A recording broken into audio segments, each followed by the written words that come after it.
A Course in Miracles, Text, Chapter 26, The Transition, Section 8, Review of Principles. This is a Course in Miracles, and as such, the laws of healing must be understood before the purpose of the Course can be accomplished. Let us review the principles that we have covered and arrange them in a way that summarizes all that must occur for healing to be possible. For when it once is possible, it must occur. All sickness comes from separation. When the separation is denied, it goes. For it is gone as soon as the idea which brought it has been healed and been replaced by sanity. Sickness and sin are seen as consequence and cause in a relationship kept hidden from awareness that it may be carefully preserved from reason's light. Guilt asks for punishment, and its request is granted. Not in truth, but in the world of shadows and illusions built on sin. The Son of God perceives what he would see, because perception is a wish fulfilled. Perception changes, made to take the place of changeless knowledge. Yet is truth unchanged. It cannot be perceived, but only known. What is perceived takes many forms, but none has meaning. Brought to truth, its senselessness is quite apparent. Kept apart from truth, it seems to have a meaning and be real. Perception's laws are opposite to truth, and what is true of knowledge is not true of anything that is apart from it. Yet has God given answer to the world of sickness, which applies to all its forms. God's answer is eternal, though it operates in time where it is needed. Yet because it is of God, the laws of time do not affect its workings. It is in this world, but not a part of it. For it is real and dwells where all reality must be. Ideas leave not their source, and their effects but seem to be apart from them. Ideas are of the mind. What is projected out and seems to be external to the mind is not outside at all, but an effect of what is in and has not left its source. God's answer lies where the belief in sin must be, for only there can its effects be utterly undone and without cause. Perception's laws must be reversed, because they are reversals of the laws of truth. The laws of truth forever will be true and cannot be reversed, yet can be seen as upside down, and this must be corrected where the illusion of reversal lies. It is impossible that one illusion be less amenable to truth than are the rest, but it is possible that some are given greater value and less willingly offered to truth for healing and for help.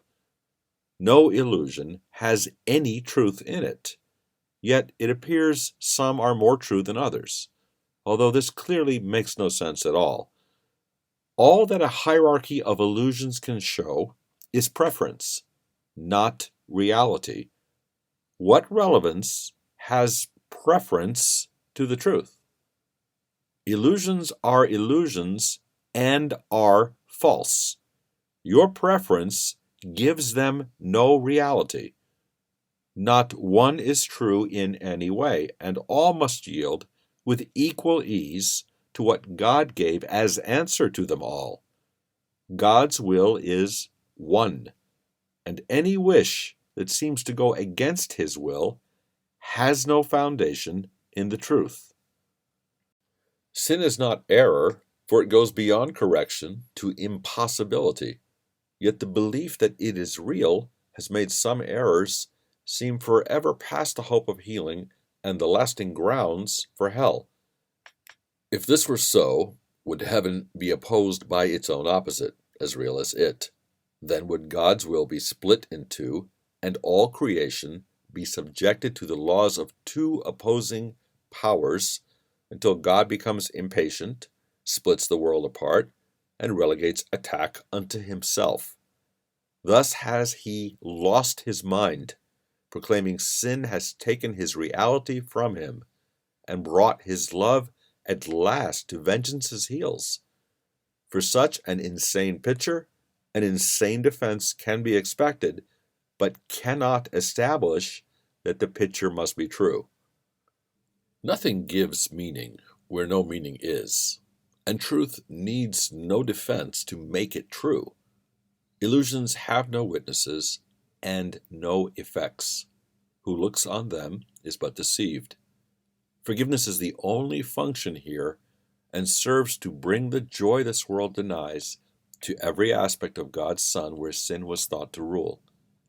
Perhaps you do not see the role forgiveness plays in ending death and all beliefs that rise from mists of guilt. Sins are beliefs which you impose between your brother and yourself. They limit you to time and place and give a little space to you, another little space to him. This separating off is symbolized in your perception by a body which is clearly separate and a thing apart. Yet what this symbol represents is but your wish to be apart and separate. Forgiveness takes away what stands between your brother and yourself.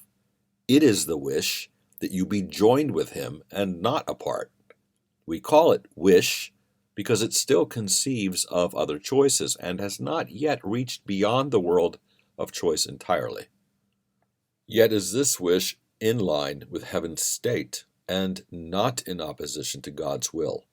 Although it falls far short of giving you your full inheritance, it does remove the obstacles which you have placed between the heaven where you are and recognition of where and what you are. Facts are unchanged, yet facts can be denied and thus unknown, though they were known before they were denied.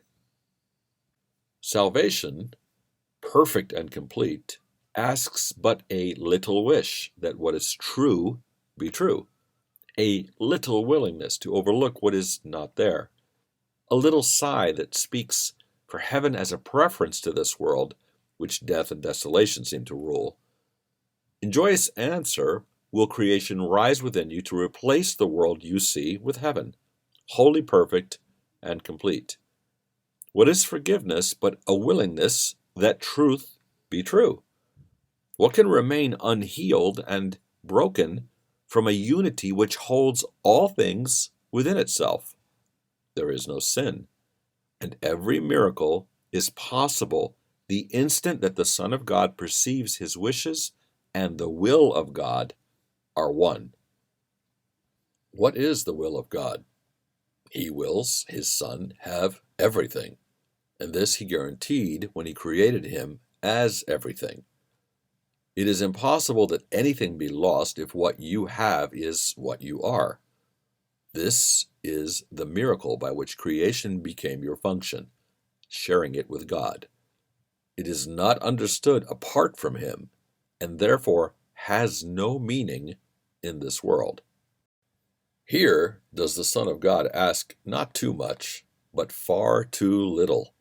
He would sacrifice his own identity with everything to find a little treasure of his own.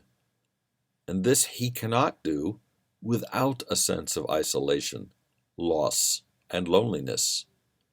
This is the treasure he has sought to find, and he could only be afraid of it. Is fear a treasure? Can uncertainty be what you want? Or is it a mistake about your will and what you really are? Let us consider what the error is, so it can be corrected, not protected. Sin is belief attack can be projected outside the mind where the belief arose. Here is the firm conviction that ideas can leave their source made real and meaningful. And from this error does the world of sin and sacrifice arise. This world is an attempt to prove your innocence while cherishing attack. Its failure lies in that you still feel guilty, though without understanding why. Effects are seen as separate from their source and seem to be beyond you to control or to prevent. What is thus kept apart can never join. Cause and effect are one, not separate. God wills you learn what always has been true, that He created you as part of Him, and this must still be true because ideas leave not their source. Such is creation's law, that each idea the mind conceives but adds to its abundance, never takes away. This is as true of what is idly wished as what is truly willed, because the mind can wish to be deceived, but cannot make it be what it is not. And to believe ideas can leave their source is to invite illusions to be true, without success. For never will success be possible in trying to deceive the Son of God. The miracle is possible when cause and consequence are brought together, not kept separate. The healing of effect without the cause can merely shift effects to other forms, and this is not release. God's Son could never be content with less than full salvation and escape from guilt. For otherwise He still demands that He must make some sacrifice, and thus denies that everything is His, unlimited by loss of any kind. A tiny sacrifice is just the same in its effects as is the whole idea of sacrifice. If loss in any form is possible, then is God's Son made incomplete and not Himself. Nor will He know Himself, nor recognize His will. He has forsworn His Father and Himself, and made them both His enemies in hate. Illusions serve the purpose they were made to serve, and from their purpose they derive whatever meaning that they seem to have. God gave to all illusions that were made another purpose that would justify a miracle, whatever form they took. In every miracle, all healing lies, for God gave answer to them all as one. And what is one to Him must be the same. If you believe what is the same is different, you but deceive yourself. What God calls one will be forever one, not separate. His kingdom is united, thus it was created, and thus will it ever be. The miracle but calls your ancient name, which you will recognize because the truth is in your memory, and to this name your brother calls for his release and yours. Heaven is shining on the Son of God. Deny Him not, that you may be released.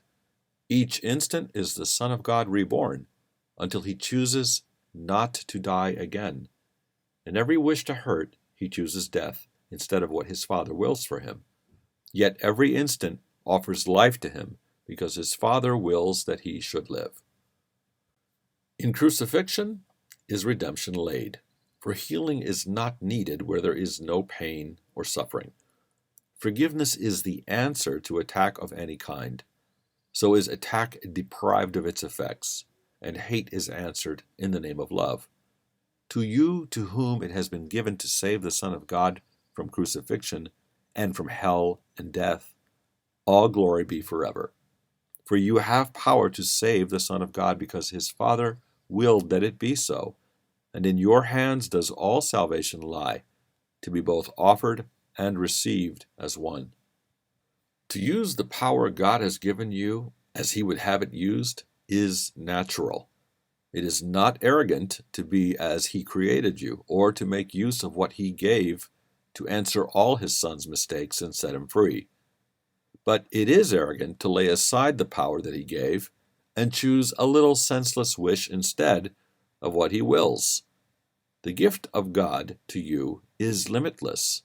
There is no circumstance it cannot answer, and no problem which is not resolved within its gracious light. Abide in peace, where God would have you be, and be the means whereby your brother finds the peace in which your wishes are fulfilled. Let us unite in bringing blessing to the world of sin and death, for what can save each one of us can save us all. There is no difference among the sons of God. The unity that specialness denies will save them all, for what is one can have no specialness, and everything belongs to each of them. No wishes lie between a brother and his own. To get from one is to deprive them all. and yet to bless but one gives blessing to them all as one. Your ancient name belongs to everyone, as theirs to you. Call on your brother's name, and God will answer, for on him you call. Could he refuse to answer when he has already answered all who call on him? A miracle can make no change at all, but it can make what always has been true be recognized by those who know it not.